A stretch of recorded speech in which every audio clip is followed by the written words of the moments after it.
داعی کہا مدعی نہیں کہا. مدعی وہ ہوتا ہے جو اپنا دعویٰ چھوڑ کے پیچھے ہٹ سکتا ہو. عدالت میں کیس لگا ہو, جج کہے آپ مدعی ہیں؟ جی ہاں میں مدعی ہوں. جرگے نے منت جاری کی, کہا دعویٰ چھوڑ دے. کیا کر دے؟ دعویٰ. تو مدعی دعویٰ چھوڑ دے تو جھگڑا کیا ہو جاتا ہے؟ ختم ہو جاتا ہے. مدعی دعویٰ چھوڑ دے تو جھگڑا کیا ہو جاتا ہے؟ ختم ہو جاتا ہے, صلح ہو جاتی ہے. فرمایا میرا پیغمبر آپ مدعی نہیں ہیں, مدعی دعوے سے ہٹ سکتا ہے. آپ داعی ہیں میرے توحید کے. زمین اپنی جگہ سے ہٹ سکتی ہے, آسمان اپنی جگہ چھوڑ سکتا ہے, میرا محمد توحید والے دعوے سے پیچھے نہیں ہٹ سکتا.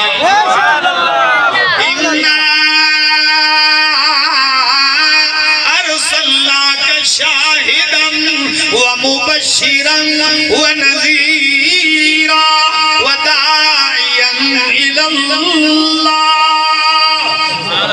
آپ داعی ہیں. اب اس کی کوئی دلیل بھی ہونی چاہیے کہ داعی پیچھے نہیں ہٹ سکتا اور مدعی ہٹ سکتا ہے. دے دوں.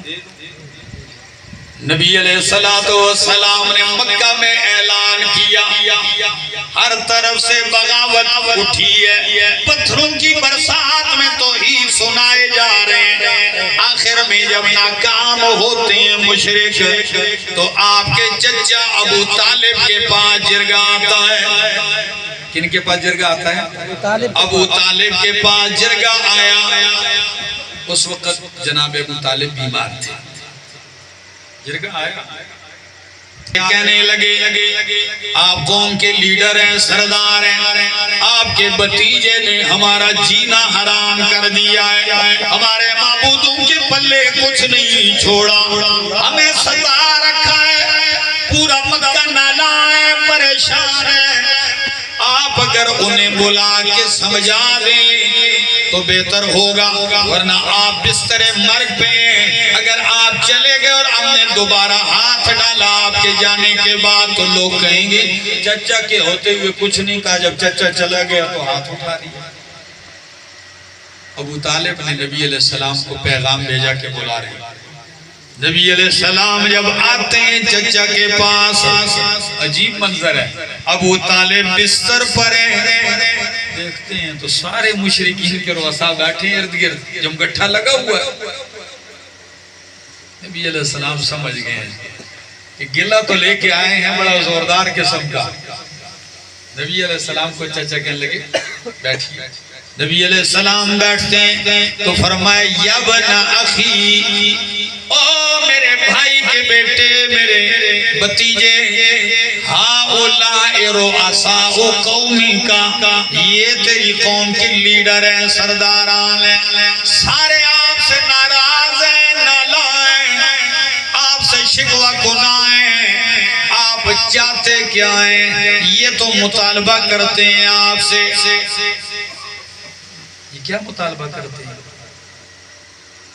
ابو طالب کہنے لگے, یہ کہتے ہیں مال چاہیے تو دیتے ہیں, لڑکی پسند ہے, آپ اشارہ کریں ہم آپ کو نکاح میں دے دیں گے. اگر آپ کو لیڈری سیادت و قیادت کا شوق ہے تو ہم سارے عرب آپ کو اپنا لیڈر اور مقتدا مان لیتے ہیں. اچھا, پر جو بات کرتے ہیں تو اس پہ ہماری بات کو مان. جب سب نے بات کر دی, نبی علیہ السلام کہنے لگے میرے چچا, یا امی, او میرے چچا, ان کی تو سن لیا آپ نے, اب میری بھی سنیے. انی اريد منهم کلمۃ واحدہ. اللہ اکبر, حصار والو, انی اريد منهم کلمۃ واحدہ. او میرے چچا, میں ان سے صرف ایک ہی کلمے کا مطالبہ کرتا ہوں. وہ کلمہ کیا ہے, کیسا ہے؟ اذا قالوها, جب وہ میرا کلمہ کہہ لیں گے مان جائیں گے تو نتیجہ کیا نکلے گا تطیع لهم العرب وتؤدی الیہم العجم الجزیہ سارے عرب ان کے تابعدار ہو جائیں گے اور پوری دنیا کے اجمی ان کو جزیہ اور ٹیکس دینے پہ مجبور ہو جائیں گے اتنا پاورفل کلمہ ہے ایک ہی کلمہ ہے تو جب یہ پیش کیا پتہ ہے یہ ابو جہل نہیں یہ دولت کا بھی بڑا حریص تھا اور لیڈری کا تو فوراً اتنا جلال میں آیا نا جذبے میں کہنے لگا ہاتھ لیا وہ کلمہ کیسا ہے کہ جو سارے عرب میرے تابعدار اجمی ٹیکس دینے لگ جائیں اور آگے سیرت ابن ہشام کے الفاظ ہیں کہنے لگا ہاتھ عشرن ایک نہیں 10 کلمے لے جس میں اتنے فائدے ہوں ایک نہیں میں 10 مانتا ہوں نبی علیہ السلام نے کہا 10 نہیں ایک ہی ہے کہنے لگا وہ کیا ہے فرمایا قولوا لا الہ الا اللہ سبحان اللہ لا الہ الا اللہ میرا کلمہ تو یہی ہے کہ کوئی الہ حاجت روا دستگیر معبود و مشکل کشاؤ مسجود نہیں الا اللہ اگر ہے تو اکیلا اللہ ہے پر جب یہ جملہ کہنے کی دیر تھی پھر نہ چڑھا دیا مجھے سب نے کہا اسی میں تو جھگڑا ہے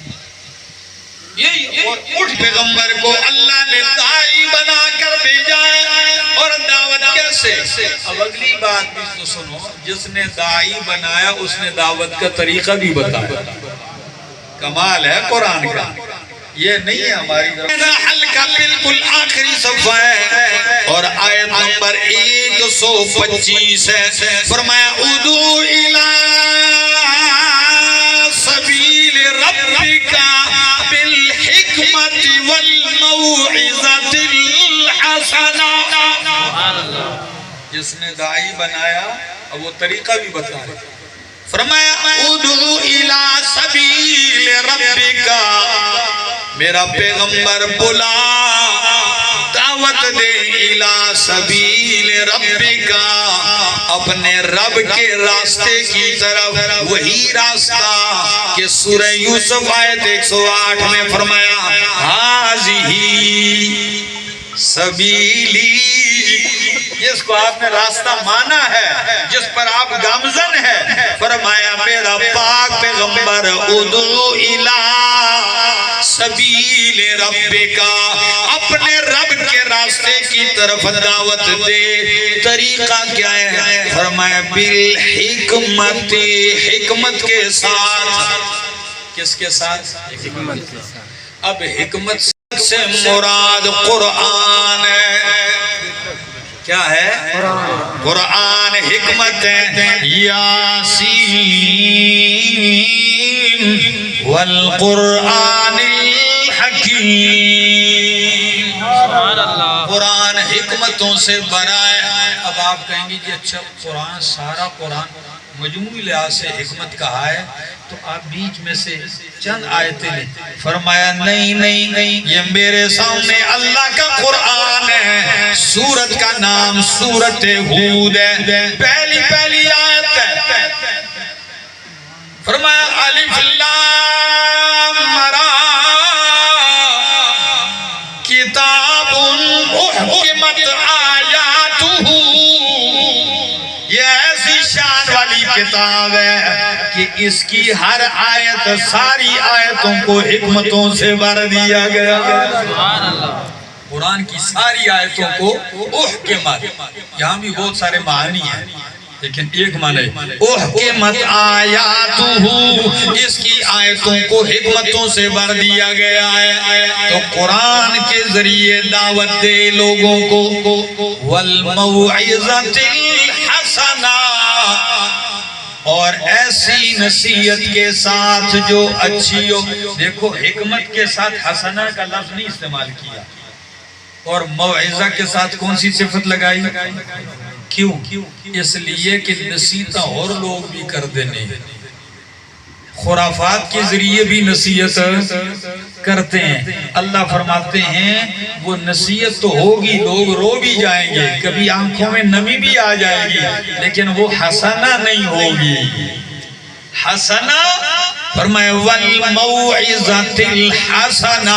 علامہ ابن قیم رحمہ اللہ کی تفسیر ہے، وہ اپنی تفسیر میں بدائع التفسیر میں اور اسی طرح تفسیر ابن قیم میں عجیب معنی کرتے ہیں. وہ کہتے ہیں والموعظۃ الحسنہ، الموعظۃ الحسنہ اے الامر والنہی، ایسا امر اور ایسی نہیں، المقرون بالترغیب والترہیب، ایسے امر اور نہیں کے ساتھ جس کے ساتھ ترغیب بھی اور کبھی کبھی فضائل بھی ہوں، رغبت بھی پیدا ہو. کہیں ایسا نہ ہو ایک بڑے مدرسے میں لوگ آئے، نے کہا جی کوئی امام چاہیے. ساڑھے آتے ہیں بڑے بڑے اداروں میں لوگ امام لے کے جاتے ہیں، تو کہیں وہاں کے جو محتمم صاحب تھے انہوں نے ایک امام بھیجا، لے جاؤ بھائی فلاں بستی میں آپ امام ہیں. 4 جمعے کے بعد وہ سارے مقتدی وہاں کے جرگہ آیا، نے کہا جی یہ امام واپس لے. نے کہا جی کیوں؟ کہا جی 4 جمعے ہو گئے صرف جہنم ہی جہنم. سب لوگ اتنے ڈر گئے، نے کہا جی جنت بھی کچھ ہے کہ نہیں؟ تو ڈرا کہ نہیں، یہ نہیں. اللہ کے پاک پیغمبر صلی اللہ علیہ وسلم کی صفت نذیر بھی ہے اور بشیر بھی ہے، ترغیب بھی ترہیب بھی، دونوں کے ساتھ. فرمایا والموعظۃ الحسنہ. تو کبھی کبھی جب آپ اس انداز پہ چلیں گے لوگ پھر بھی معاف نہیں کریں گے، مناظرے کے لیے آ جائیں گے. تو اللہ نے فرمایا اس کا حل بھی ہے، وَجَادِلْهُمْ بِالَّتِي هِيَ أَحْسَنُ وَجَادِلْهُمْ بِالَّتِي هِيَ أَحْسَنُ. اگر کہیں بحث مباحثہ تکرار گفتگو کی نوبت آ جائے تو پھر آپ ان سے مجادلہ کریں، بحث کریں، لیکن وہ بھی اچھے طریقے کے ساتھ. کس طریقے کے ساتھ؟ اچھے طریقے. ایسا نہیں 2 مولوی مناظرہ کر رہے ہیں، کتابیں بھی بیچ میں جا رہی ہیں، لڑ رہے ہیں، ادھر کتابیں گر رہی. نہیں، جادلہم باللتی احسن طریقے کے ساتھ. میرے دوستو، امام الانبیاء صلی اللہ علیہ وسلم داعی اکبر، داعی اعظم تھے. آپ کی دعوت کا کمال تھا کہ آج 14 صدیوں گزرنے کے بعد بھی آپ کی دعوت چل رہی ہے. ٹھیک ہے نا؟ اور چلتی رہے گی. سعادت مند ہیں وہ لوگ جو آپ کا پیغام سنتے ہیں اور سب پیغام لے کر امت کے میدان میں اترے ہوئے ہیں اور سنا رہے ہیں. تو اللہ ہمیں پیغام محمد سننے اور سنانے کی توفیق عطا فرمائے. زندگی